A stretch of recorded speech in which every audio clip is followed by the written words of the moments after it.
name is Tzvi Lebetkin, the Rabbi from another planet. Please like, share, and subscribe, and ring that little bell. Ring the little bell so you are notified when new videos drop. I think I'm dropping this video on Saturday, which means you're in the future. Ooh, this is a bit of a time travel experiment. I'm recording this on Friday, and boy, do I have a busy day. I always have busy days. Listen, if I could invent some kind of time-bending technology, or be given it, let's say gifted it by aliens, or anyone, really. It could be aliens, could be anybody, right? What I would really like is to have another 10 hours in the day. Like another 10 to 12 hours in the day. Oh man, I could get so much more done, right? I could get so much more done. It kills me. Yeah, no, okay, just my day to day, I got to make these videos, put them out. Yeah, the algorithm must be fed, right? You do not, if you get to YouTubing, do not stop the flow, right? The content must always flow. That is the golden rule. A bit of a golden shower, I would say. So fine, yeah. I got to get these videos out. I got to leave by 1:30 to make it to the James Bond movie, which is super long. Oh my god, it's like 2 hours 40 minutes. And from what I can tell, it's not going to be woke as hell. Well, I will know, but when you watch this, I will know. It's not going to be woke as hell, but it's a bit bland from what again, this is one of the vibes I'm getting from all the feedback. It's just a bit kind of bland by committee. So I think it was woke as hell, and they saved it in the edit, right? So I think went down. Listen, thank God. I'd rather have bland than woke, right? Oh my God. I'm recording a video about Indiana Jones 5. Yeah, that's what it could be. Go check out that video. It's going out on Friday. I was talking about it on my live stream on Thursday night, last night. It sounds so bad. It's so unreal. So I got all that to do. And I feel super guilty because, oh God, I just got an email notification flashed up on my computer. A friend of mine, older gentleman, has been feeling sick for the last week or so, and we normally when someone's sick, you know, if they're serious, you get like an email goes out or something goes out to say these specific prayers for him, which I have been. Like, this guy is so sweet. I really liked him. Saying I liked him gives you an idea what went down. He passed away this morning. I mean, he was an older guy. I mean, he wasn't a spring chicken. But his funeral's at the same time as a James Bond movie. I feel so guilty. But it's what he would have wanted. God. Fortunately, in Judaism, we have this thing called Shiva, which if you don't go to the funeral, I hate going to funerals, right? I see all the relatives, they're all crying, and I empathize, the schmuck that I am. I empathize, because I love all these people, and I really like them. I don't want to be crying in public over like some old bloke not that close. I mean, like, I'm close to him. I was friendly with him, but like, it's just I don't want it. So I go, and so we have this thing called Shiva, which is the relatives. They don't do anything for a week. They just people bring food to them. They sit on low chairs, and people come and they visit and they talk and it's very very therapeutic. Boy, does it go on now. So like when I got the last Shiva people out of my house when I was sitting for my father. I was like, turn all the lights off. I just want to be left alone and watch Doctor Who, right? That's really what it wanted. By the way, something really therapeutic. This is a complete aside. And maybe a reason why I absolutely love it. I watched while I was waiting for my father's funeral. Because, you know, you don't really do. You're all kind of I mean, he was dying for a good few months. Yeah, but you're kind of in a daze. And so, like, you don't really have anything to do, right? The funeral's at 2. I'm not leaving till 2, whatever. So I sat down and watched, Twice Upon a Time, which was only on a few weeks beforehand. And it's about the doctor dealing with if he wants to live or if he wants to die. It's all about death. So I did found that very, very, very therapeutic. Very therapeutic. And I had to add to everything yesterday, tying everything together nicely. My niece had a baby, and it was the Brit Milah, the circumcision, the ceremony, which is the family gets together. It's very nice. But she named the baby after my father. So again, and what was really, really cool, it was at my sister's house, who lives in a place called Beit Shemesh. She bought a place there. When it was still being built, right? And then about 10 years after we moved there, it got huge. Property values exploded, right? Because it's a bunch of Americans decided, yeah, that's where we're going to go when we move to Israel, right? So probably about it. But I was like 20 years ago, I was at the my niece's brother's Brit Milah in exactly the same house. It's 2 generations. It's really beautiful. It was really beautiful. I hope to see a third generation there. But that's me for you. That's me for what I would also like to hope to is you like, sharing, and subscribing with that lengthy intro. Like, share, and subscribe. Ring the little bell. Hit the little bell, or you can ring it. I guess if you click, I guess clicking it's ringing it. Click the little bell so you're you notified when you feel like, why? What? I don't know why we do it. Why? Because I want you to know when videos are coming out. So like, share, subscribe, comment. Let me know what you think. And if you want to be super like, go check out my Indiegogo, which would close today, but I don't have freaking time to just close it. And you know what? It's not going to print till Monday. Like, you know, the printers aren't going to roll it out till Monday. Maybe I'll sell a couple more over the weekend. I mean, this is the insane thing about having it. You never want to go, no, stop, no, because you might sell another one. So anyway, it's going off after the weekend is over. I mean, really, it's got to go to print. I can't wait for it to go to print because I've got so many other things to move on to. Going back to I Want a Time Machine, give me an extra 10 hours a day. That'd be lovely. So you got Biblical Bible Stories, Ace Creator, Rational Road to Incredible. If I said today, what else would he say? I thought it was incredible. I wrote and drew it, 240 pages long, cool story. We have The Imperium, a love letter to telefans in the 1960s. Artwork by Dominic Racho, fantastic backup strip with artwork by Stefano Cardasani. Also written by me. You get, if you buy both books, you get a ton of extras. You get posters, you get for the mail gaze cards, all kinds of stuff. Going offline. I guess Sunday. I just got to hit the end button at some point, right? So go. Oh, this is a great one. Go check it. Everybody gets 3 posters now and 6. We all getting just a bunch of stuff, right? Everything's right. I got the distributor, Critical Blast is doing distribution in the US. I got all the print files lined up there. We're all good to go. It's just Monday, I guess, is when it's going to print. Fine, let's look at this story. From Screenrant, really? Yeah.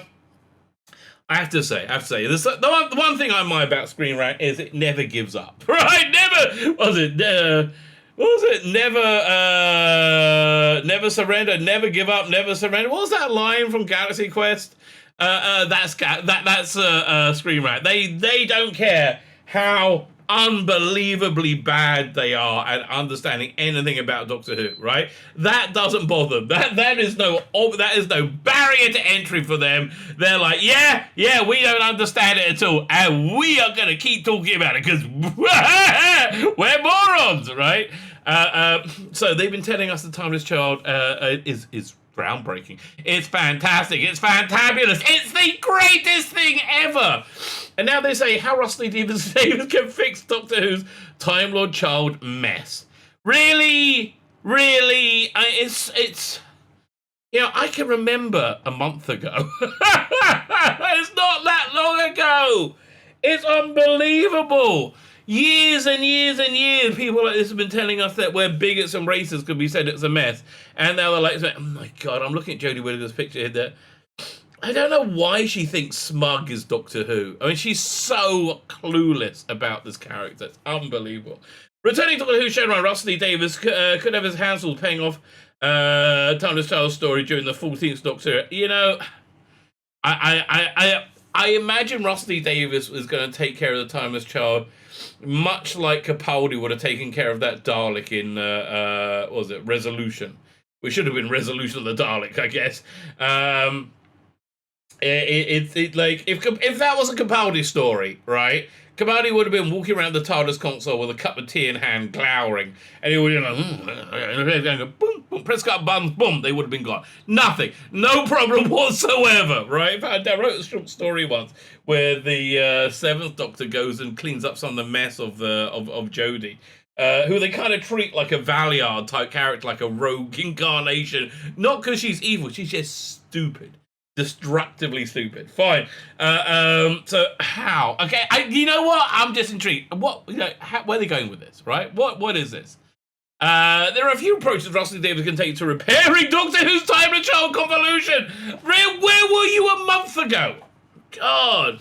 But his opposite are rather dependent on what Chris Chibnall does with the remaining time in his show's helm. So, look, there's two schools of thought going on. Neither of them are probably correct. By the way, I'm looking at this what if animation.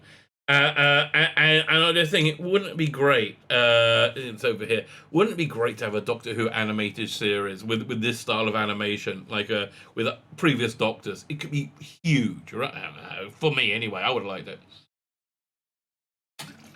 Oh man, I'm still kind of hungover from 2 days ago when I got drunk off my ass for a religious holiday.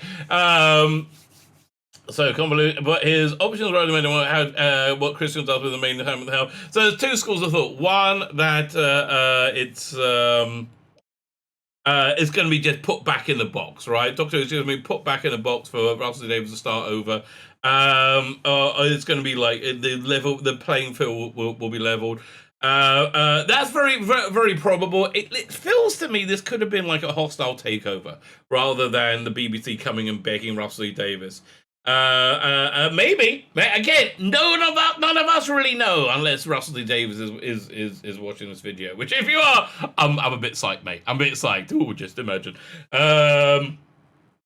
It's funny. Everyone's got their own little catchphrase. Icky thump. Just that's in my own head, of course. It's 6 episodes, series 13, as well as the 3 feature-long specials in 2022. The other school of thought is Russell T Davies is currently working behind the scenes, fixing the scripts. Find that unlikely, even though I'll be like, maybe. I do think he may find a way of canonizing the Timeless Children somehow.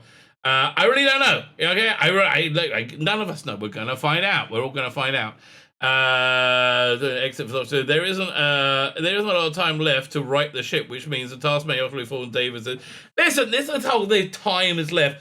You know, people can say, well, there hasn't been much time to develop Jodah's character. There hasn't been much time to develop Yaz's character. Mickey's character, Rose's character, Jackie's character, these are all defined in the first few, within minutes. You know exactly who Mickey was. And they are so real and you love them, right? 100%. It doesn't take time, it takes talent, and there's not much talent, okay? Substitute the word time for talent for time, and you get an idea. Which means that Davies has announced to be returning as showrunner following Tim General Doctor Who departure. It's not like Doctor Who hasn't straight up abandoned ill-conceived established precedent before, the Doctor being a half-human among the glaring examples, but Davies has never been one to shy away from the challenge. He may have solutions ready to deploy. Okay. Ken, it's like...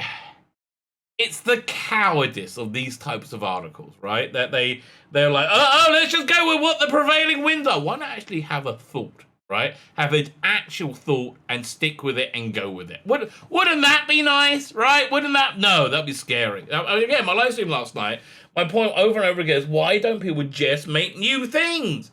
You know, instead of bastardizing Indiana Jones or whatever or Doctor Who or whatever it is, make something new. Yeah, it's so agonizing. You know, like Indiana Jones was essentially a riff on Doc Savage and those Republic serials. So somebody do a riff on Indiana Jones. Once you make it your own, you can make it anything you want, which is kind of what they're doing. I'm really kind of incensed about this story, which is the next video I'm recording. The Sometimes has been a mystery woven throughout the 13th Doctor tenure, but only hinted at until the season 12 finale turned Doctor Who canon upside down when the Doctor's arch nemesis and former current fellow Gallifreyan, he's still from Gallifrey, the Master revealed to the Doctor she was the alien's timeless child upon which the very capability Time Lord Regeneration Society depends on was built. Never mind what the Whoniverse of fandom was. Her mind and that of the Whoniverse fandom was blown.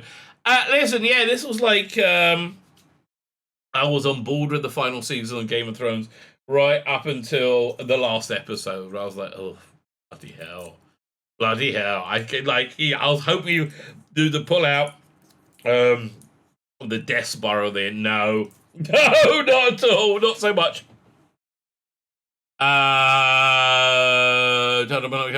Society depends on her mind was blown. Yeah, we weren't blown, but that was a breaking point for most of fandom. I think most of fandom were like, yeah, no, it's awful. Well, considering the 13th incarnation was of the famed wanderer through time and space, albeit with a War Doctor twist drop between the 8 and 9. The Doctor learned she had lived countless lives prior to what she was established history to be the first or the original. One might say, Doctor, the problem is she can't remember any of what came before. It's just like, I can't remember. It's such lazy bloody writing. Well, certainly impactful and somewhat delightful to learn the surprise Doctor played by Joe Martin was somehow a legitimate incarnation, not yet properly introduced. Again, this is just delegitimized. And don't get me wrong, Joe Martin was far, far stronger in the role than Jodie Whittaker, right? But that doesn't really, it's not really a high bar now, is it? It's like, it's not really that impressive. Although she looked very uncomfortable in those pants. They wanted to go for like a very traditional Victorian thing, but she looks like somebody who needs looser clothes to move and feel comfortable, right? She didn't feel comfortable in that to me. Was Gemma somehow a legitimate incarnation, not yet properly introduced. The idea that she was one of many who came long before William strolled on scene in '63. Debbie, it was unexpected to say the least, and it devalued the character and the whole function of it. Right, the entire function of it was that the Doctor had always been white and male, and they wanted to make him not white and male. Right, it's very important that this insanity of our age. It's not good. It's not good. I was watching somebody on Twitter, not interacting with them because that's always a mistake. But I felt bad for them. This guy is clearly a gay man, like a young, 18, 19, a gay man, right? And he's working hard to convince himself he's a straight woman, right? So he's buying women's clothing, and it's not, I don't know, I just think it's going to do damage, I do think it's going to do long-term damage. I think this whole listen, we're seeing the damage of this insanity of the age hitting right now as the world is imploding like I don't think we've ever seen it before.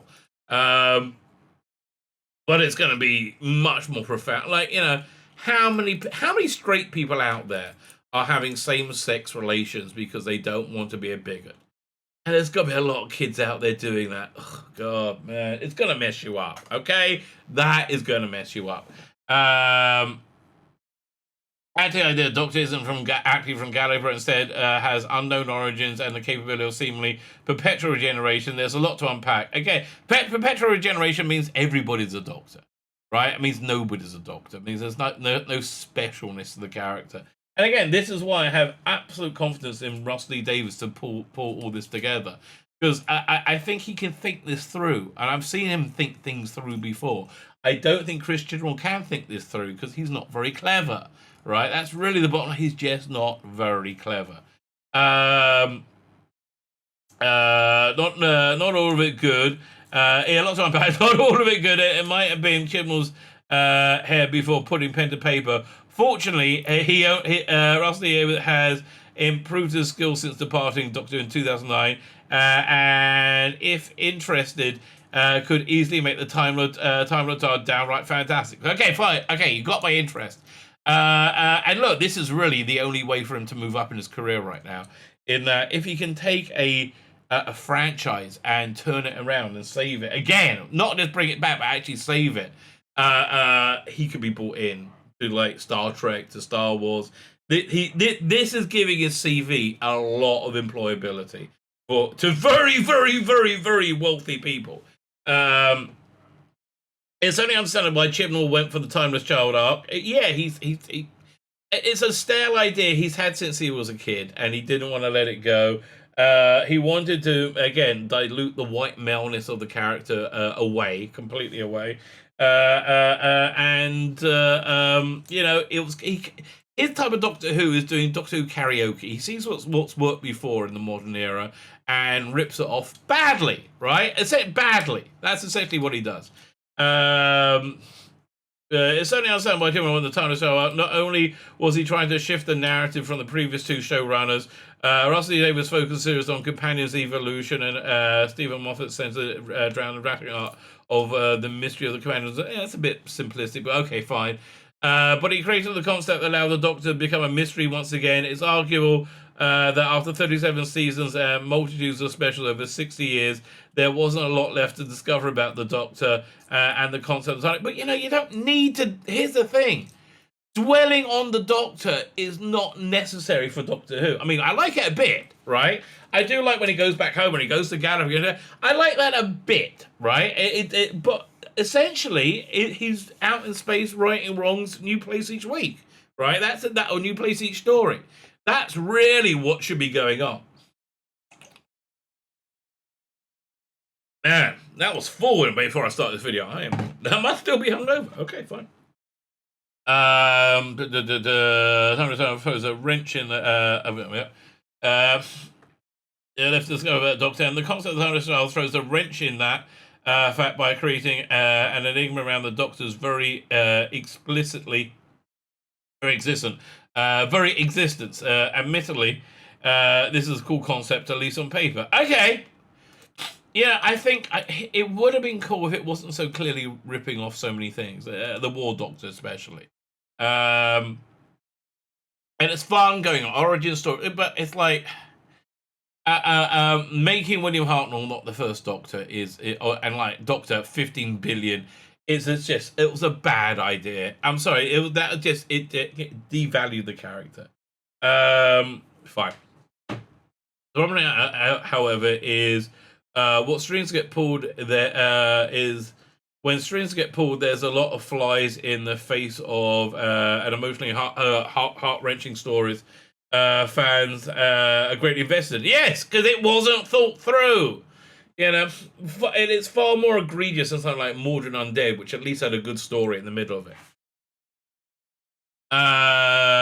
For instance, if the Doctor is a source of regeneration and can do it an infinite amount of times, why did 11 need to regenerate? Need a new regeneration cycle in order to defeat the Daleks? Good question. And regenerate for the 13th time. Seemingly a waste of time was to give up their chance to escape the pocket I bet in order to give the Doctor more generations that weren't actually necessary, which they all know, because everybody knows apart from the Doctor. Also, there's the fact that timeless child existence suggests the Doctor's origin species was capable of regeneration too. Yet Riversong's powers of regeneration didn't come from a splice of the Doctor's genetic code, but instead from the conception in the TARDIS while traveling through the time-space vortex. Yeah, again, I mean, listen, if you're going to list the plot holes that this makes, it's going to take... I mean, and even the things they bring as a support for it is really a plot hole. I mean, the Mobius Doctors, please. Do me a lemon. Time vortex. Therefore, the timeless child's people must also be children of time, though they can somehow set up the time war upon the entire current series mythos has been built. The one thing the retcon one-off conceits, but Chibnall's narrative makes a direct assault on the underlying foundation of the current series. Basically, everything that happened during Matt Smith's tenure in the TARDIS, and quite frankly, raises a lot of question about what species Susan might be. Yeah, exactly. If you start thinking about this for a freaking second, it falls apart, right? Which makes me think that Christian isn't very clever, right? Because if you can't think about this for a freaking second, you're a bit of a dummy, aren't you, mate? Bit of a dummy. There are only 6 episodes in season 13. Thank God! Oh, Hosanna. I mean, really, it's like, last season was painful. 10 episodes. I was like, it's only 10 episodes. You get, oh man, by episode 7, I really wanted to put a big rusty spike up my ass instead of watching Doctor Who. Fortunately, I didn't have a big rusty spike, so I had to watch Doctor Who. I don't know why it was only those 2 options, but that's the only options available. 3 things special. Okay, so the rumor is, which I think has been debunked by the Russell T Davies news, was that the 6 episodes is an independent story, and the 3 specials are also, standalone. At least they're not connected to the 6-part story, but they all might be standalone. Throughout the China Star on the 13th Doctor's journey, there isn't a lot of real estate to work. You could do it in 20 minutes maximum. Especially when considering Yaz will need to be written out prior to Jodie Whittaker's bow. Else she'll become the first Spanish to travel with the Doctor over the course of an entire incarnation and into the next. She won't be the first ever to travel with the Doctor over the course of an entire incarnation and into the next. No? Oh, the entire... Let me think. Mate, who gives a crap? I actually started expending brain power on it. I'm like, no. Even Jamie came up one story short.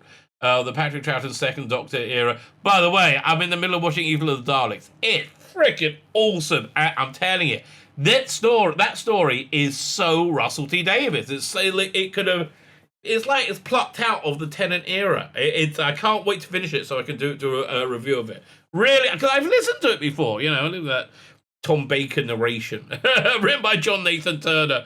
One of the short Patrick Troughton's era.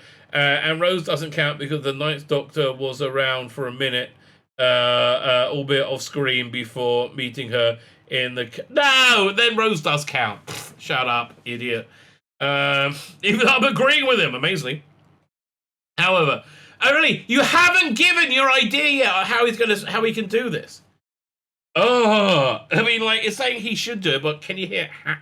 What's your ideas, mate?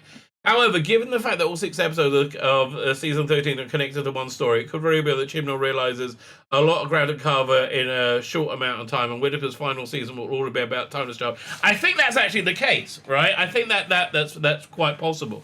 That's what they say. That's the synopsis. She's brooding about Timeless Child. The classic series, the classic series 16th and 23rd season were similarly interconnected, but with a lot less focus on the central narrative. Well, okay, fair. I haven't seen it yet. That Chibnall will need to deploy if he's to wrap up the China's Child up in fulfilling fashion. Anything less than tying every bit of Timeless Child mystery into a neat, tidy bow will leave Russell Davies to address when he takes the reins back over Doctor Who, if he hasn't already. Okay, I'm about halfway. How much more of this does it go?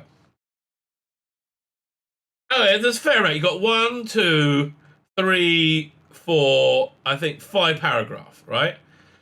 5 paragraphs. You've wasted a lot of real estate thus far, on this. One second, let me read that. Fine, whatever. Wait. It's hard to believe. How do I scroll this over? One second, I got to fix this. It's just annoying me now. If I do that, do this. There we go. That's better. It's hard to believe that Davies will be completely undo what's been set up when he's proven so adept at finding new ways of crafting stories within previously established narratives, but not really bad ones like this. Right? It's like fixing Terror of the Vervoids. How are you going to do that?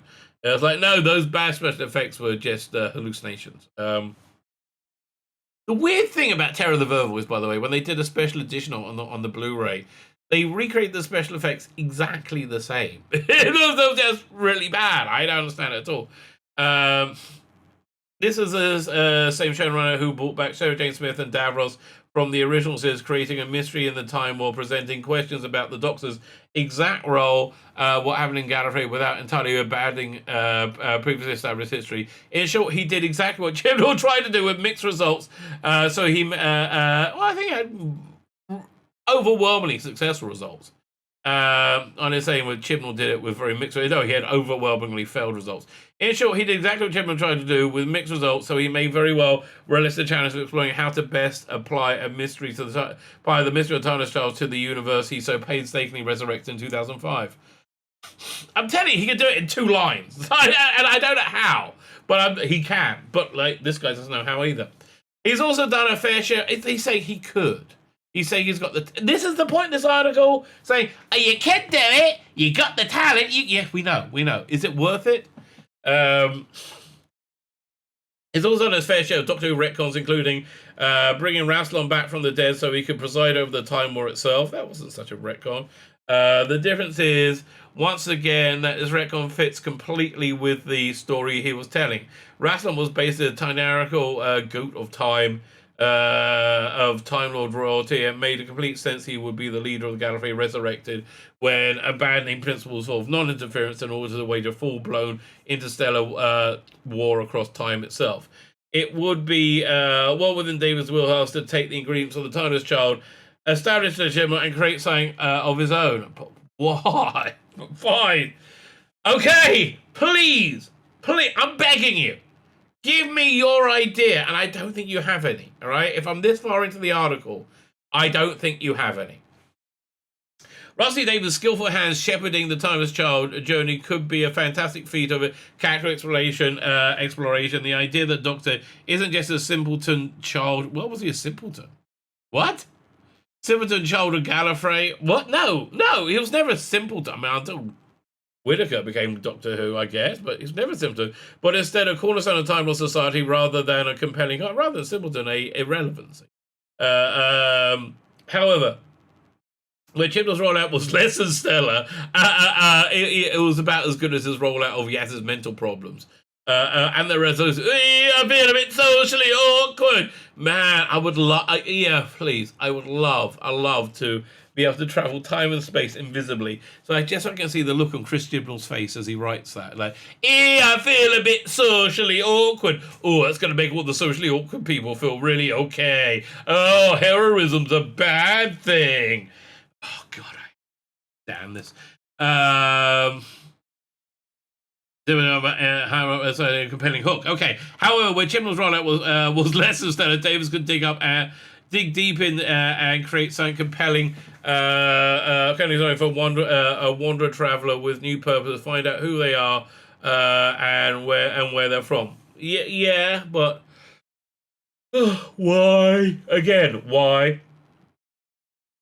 What commanders might want to help the Doctor find those answers, and what the Doctor's origin in the universe might look like. Theoretically, the Doctor comes from the realm where the Daleks and Cybermen and Weeping Angels don't exist. Maybe. Could be anywhere. That could be a pretty enticing draw for where it is. No!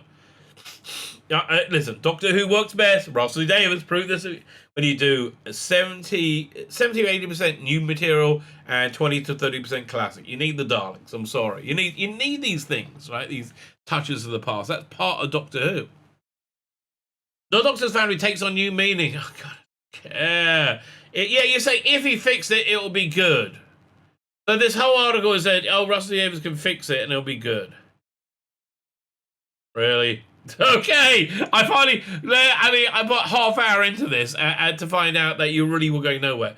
If the Doctor was sent through the boundary to save one, to be saved, one has to wonder what situation was so bad that the TARDIS Tower had to be abandoned. Perhaps the homeworld of the Doctor himself will have seen more devastating destruction than the Time War once caused.